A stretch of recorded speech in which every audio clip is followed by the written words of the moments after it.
वंदे मातरम। मेरे बहुत सारे भाइयों और बहनों ने मुझसे एक प्रश्न किया कि मुर्शिदाबाद और पहलगाँव के ऊपर आपके क्या विचार हैं।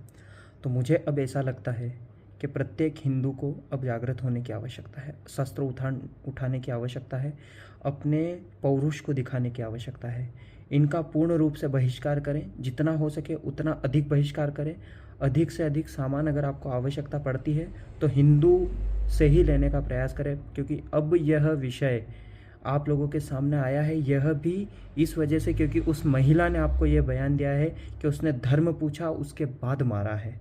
अब मैं बोलता हूँ, जब इस स्थिति पे पहले आप लोग शायद विश्वास नहीं करते, आप लोग बहुत सारे ऐसी चीज़ें हैं उन पर आप ये कमेंट कर देते कि भाई क्या आतंकवाद का केवल एक ही धर्म है क्या, इसके ऊपर आप प्रश्न चिन्ह उठाते। लेकिन अब स्पष्ट है, उस महिला का पति मरा है और उससे यही चीज़ बोली गई, उससे यही चीज़ सबसे पहले पूछी गई कि तुम किस धर्म के हो, और उसे गोली मारी गई है।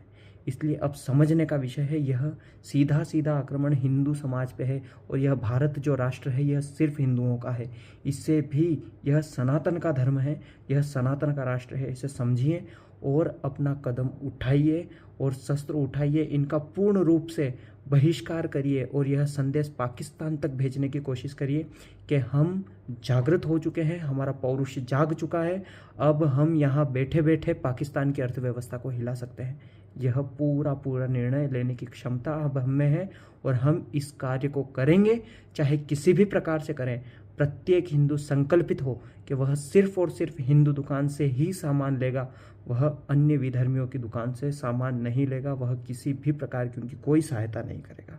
यह संकल्प लेने का विषय है और संकल्प लीजिए, मैं आपसे हाथ जोड़ के निवेदन करता हूँ, क्योंकि अब यह मेरे समाज पे, यह मुर्शिदाबाद पूरा भारत बने उसके पहले इस प्रकार का निर्णय आप लोग लीजिए, पहलगांव पूरा भारत बने उसके पहले मैं आप लोगों से हाथ जोड़ के निवेदन करता हूँ, प्रत्येक हिंदू से निवेदन करता हूँ कि वो इस प्रकार का निर्णय ले, ताकि पूरे देश को, पूरे राष्ट्र को मुर्शिदाबाद और पहलगांव बनाने से रोका जा सके। प्लीज़।